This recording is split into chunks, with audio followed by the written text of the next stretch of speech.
Moto TV au cœur de l'actualité.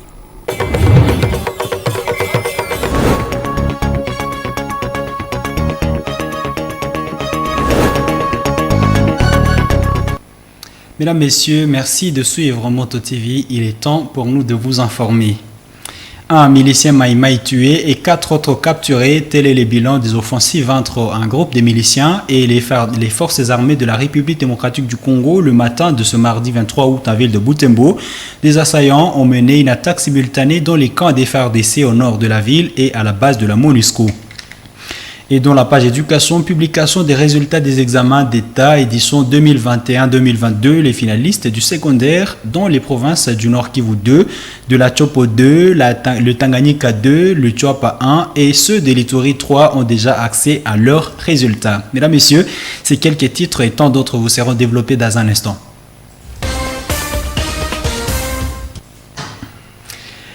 Débutons cette édition par la religion. 3 sœurs de l'ordre des Servites de Marie ont professé le vœu ce mardi 23 août. C'était au cours d'une messe dite par l'évêque du diocèse de Butembo-Béni au sanctuaire Saint-François d'Assise de Kaundura. 2 sœurs ont émis le vœu temporaire tandis qu'une autre a professé le vœu perpétuel. Georgine Taouitemouira dans ce reportage de Gérard Mourefou. Ici, nous sommes au sanctuaire Saint-François d'Assise de Kaundura. Plusieurs fidèles sont venus témoigner des engagements des 3 sœurs servites de Marie.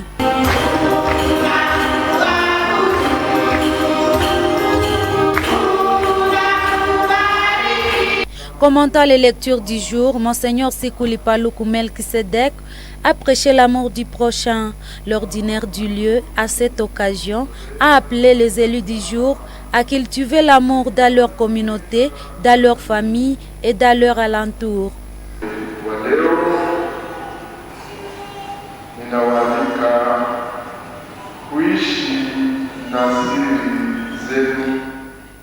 Je vous appelle à vivre vos vœux comme chemin de servir les autres.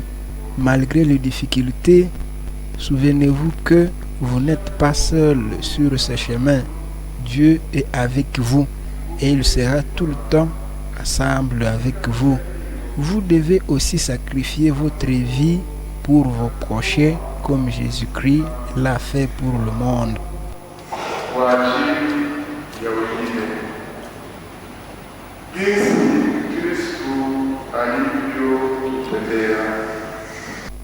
Après les prêches de l'ordinaire du lieu, les 3 sœurs servites de Marie ont émis librement leurs vœux entre les mains de leurs supérieurs.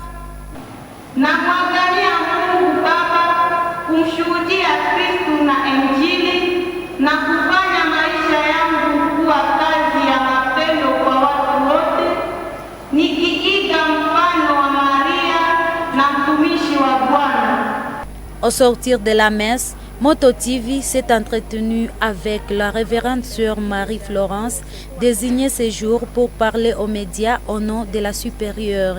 Elle a appelé ses 3 sœurs à vivre chaque jour et partout la vie de chasteté, de pauvreté et d'obéissance. Le message que je peux lancer à nos jeunes, à nos sœurs qui sont engagées en ce jour, c'est dire que d'abord, ce que nous sommes, nous ne le sommes pas par mérite, c'est par grâce. C'est la grâce de Dieu qui nous accompagne. Et aussi, je les invite aussi à être fidèles. Mais c'est la fidélité en fait encore du Christ pour nous, parce que c'est Dieu qui est fidèle en nous.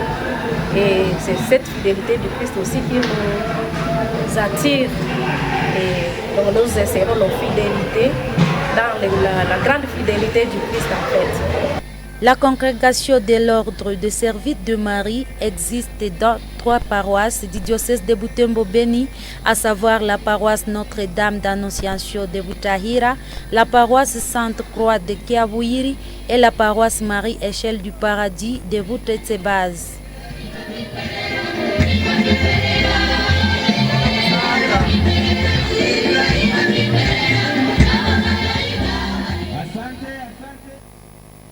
Nous l'avons dit dans le titre de cette édition, des miliciens Maïmaï ont fait incursion à Butembo à l'aube de ce mardi 23 août.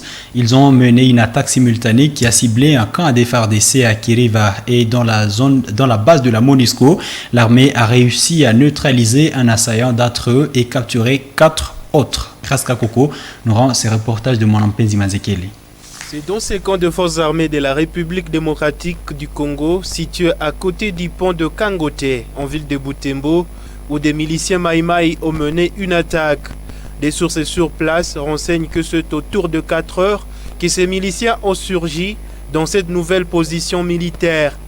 Un échange de tirs d'environ 1 heure a vécu entre les FARDC et ses assaillants. L'armée loyaliste a réussi à maîtriser la situation. Les commandants des FARDC à Butembo avancent un bilan d'un assaillant tué et 4 autres arrêtés par les services de sécurité. Et je pense que la force et la puissance d'effet qu'a porté le général a fait que les assaillants puissent avoir quitté le lieu. Et ce matin, nous avons fait la poursuite de l'ennemi jusqu'à le chasser en dehors de la ville. Le bilan fortant, nous avons 4 capturés et on a neutralisé un assaillant au moment de poursuite. Peu avant leur opération, ces assaillants ont tenté d'attaquer la base de la MONUSCO au quartier Kambali. Ils ont été vite repoussés par les forces de l'ordre et de sécurité commis à la garde de ce site. Ces miliciens sont venus dans l'objectif de détruire cette infrastructure, une intention qui a échoué. Nous avons été attaqués par certains éléments inciviques qui croyaient que nous avons menti, qu'il n'y avait pas, et la MONUSCO n'était pas, les casques bleus de la MONUSCO n'étaient pas partis. Ils sont allés attaquer cette base. Et heureusement, ils n'ont rien trouvé là-dedans. Et c'est ainsi que les forces loyalistes les ont poursuivis jusqu'à ce qu'ils ont capturé ceux qui sont assis à ma gauche. Cette situation a créé la psychose dans les chefs de la population. La ville a connu une paralysie d'activité tout l'avant-midi de ce mardi. La population de Butembo a dû attendre l'évolution de la situation sécuritaire. Tout a repris les cours normales en début d'après-midi. Constat avec Mwanampenzi Mazekele toujours, la base de la MONUSCO à Butembo est déjà vidée de ses locataires. Ces départs de la mission onusienne de Butembo est consécutif à une série de manifestations de la population contre sa présence dans la région et des tensions violentes qui ont fait des morts et des dégâts matériels importants. C'est le samedi 20 août dernier que le maire intérimaire de Butembo, le commissaire supérieur principal Moa Baïkiteli Roger, a annoncé un programme de relocalisation de la MONUSCO de la ville de Butembo vers d'autres entités de la province du Nord Kivu. Suivez ce constat de Mwanampenzi que nous vous avons rendu. C'est ici qu'était installée la MONUSCO en ville de Butembo.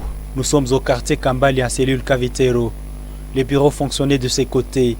Ces tentes, elles, servaient d'abri pour les casques bleus.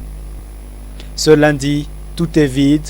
Les bureaux, les tentes, les tours de contrôle. Aucune présence de la mission onusienne dans cette concession.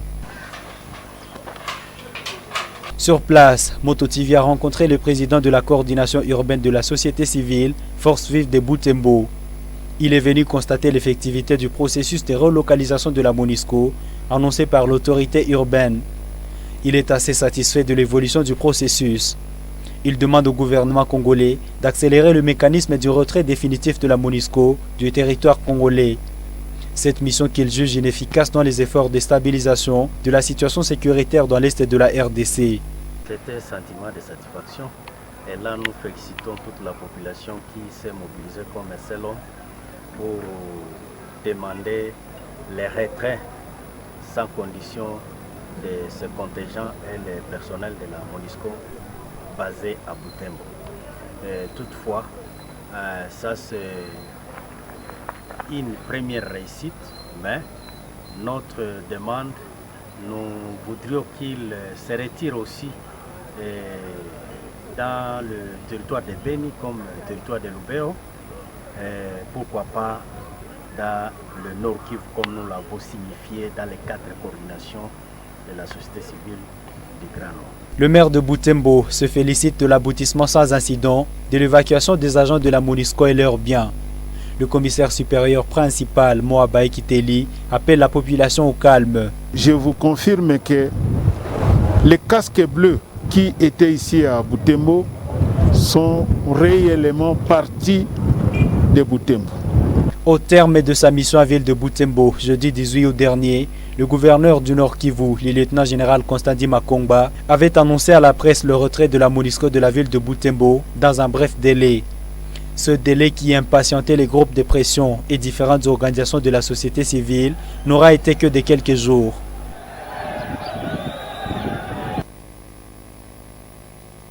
Parlons éducation. Les résultats des examens d'État édition 2021-2022 viennent d'être rendus publics ce mardi 23 août par le ministère de l'enseignement primaire, secondaire et technique et pour les provinces du Nord Kivu 2, la Chopo 2, le Tanganyika 2, le Chouapa 1 et l'Ituri 3. En ville de Butembo, des lauréats ont été visibles dans des rues et avenues pour célébrer leur réussite. Moto TV a interrogé quelques-uns à pleine liesse. Nous vous convions de les suivre dans ce propos recueilli par Delphin Voya et Luciana Moussiviro. J'ai eu 55%, j'en suis fort content, très fort content. À mes collègues qui nous parlent ici, je dis que ce n'est pas la fin de la vie. C'est toujours dans la vie, donc il y a les hauts et les bas. Si vous avez échoué, cela veut dire que c'est votre bas, mais ne désespérez pas car la vie, c'est la lutte. Je suis vraiment très content. Je ne sais pas comment exprimer ma joie. C'est une joie vraiment immense, une grande joie.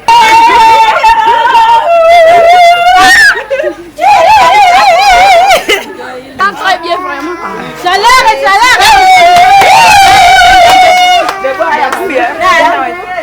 Je me sens très bien, vraiment. Je me sens encore avec une joie qui est vraiment, je ne sais pas même quoi dire. En fait, on m'a donné 50%.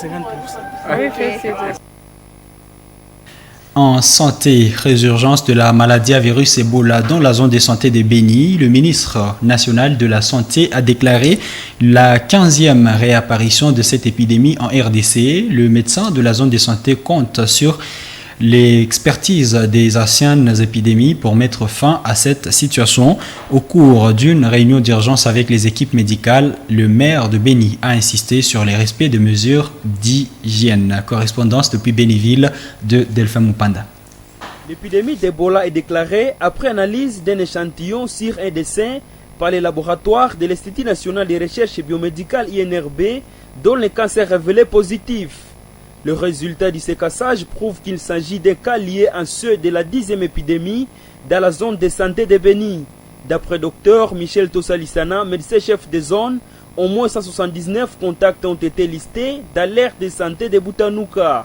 La déclaration vient d'être faite par le ministre national de la Santé pour un décès confirmé survenu dans l'hôpital, on sait l'hôpital général de référence de Béni en date du 15 août 2022. Ce cas est, d'après les résultats de séquençage, lié à ceux de la 10e épidémie qui a sévi dans notre zone de santé. Une seule aire de santé est touchée, c'est l'aire de santé de Butanuka et nous n'avons que seul cas confirmé. Les équipes avec l'aide de la communauté ont pu lister jusque-là 179 contacts. Toutes les commissions sont déjà activées. Le maire de la ville de Béni appelle la population au respect des mesures d'hygiène et à la collaboration avec les équipes médicales de la zone de santé. Le maire Mouteba Kachale Narcisse insiste sur l'acceptation des enterrements dignes et sécurisés pour vite maîtriser l'épidémie. J'invite à ma population au respect des mesures d'hygiène, d'alerter les professionnels de la santé pour tout cas suspect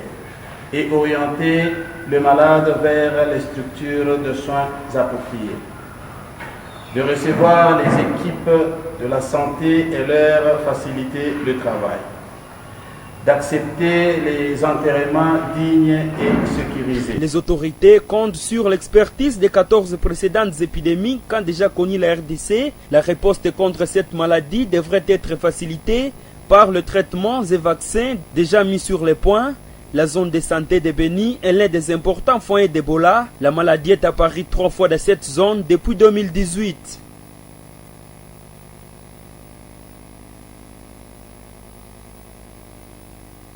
La société civile de Rutshuru décrit l'insécurité qui élit domicile dans ce territoire, notamment avec l'activisme des rebelles du M23 qui ont occupé la cité de Bunagana depuis plus de 2 mois. Cette structure appelle le gouvernement congolais à passer à l'offensive contre ces rebelles.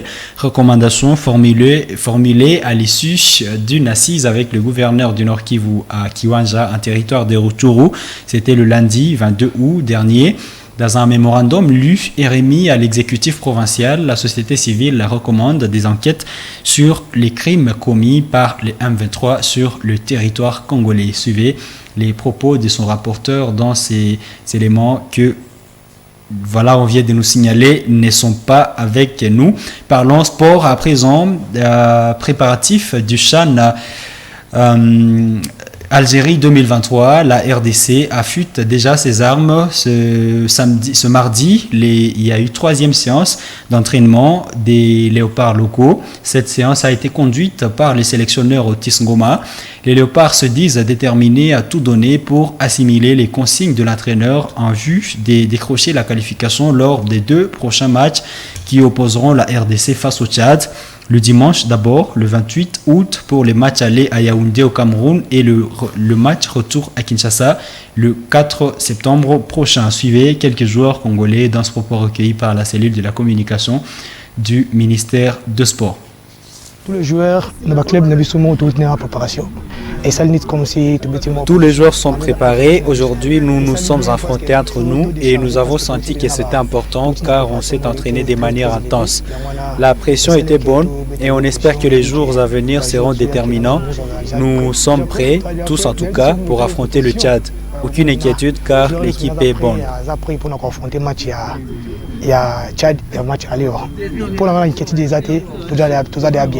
Très bien, vraiment, tout ça concentré, déterminé. Nous nous portons bien. On est concentré pour assurer la qualification au prochain CHAN.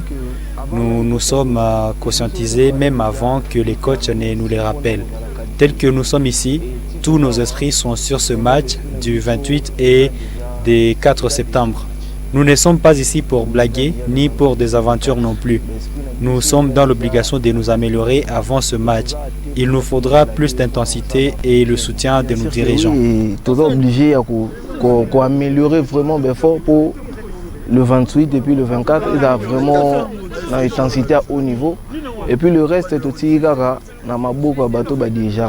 et puis déjà football congolais. Oui, entraînement l'équipe bien, vraiment groupe, de travailler bien. Nous sommes déjà satisfaits de l'entraînement, de travailler les loups. Nous nous sommes bien entraînés, nous sommes satisfaits de cette séance, l'équipe est en forme. L'objectif c'est la qualification. D'ailleurs, nous l'avons débuté bien avant, lors du match contre les Brazzaville. Nous étions déjà dans l'esprit de la compétition. Il nous faut nous qualifier et aller en Algérie et remporter la coupe encore. Tout est confortable ici. Les conditions réunies, le staff organisé, nous avons tous le même état d'esprit. Même état d'esprit.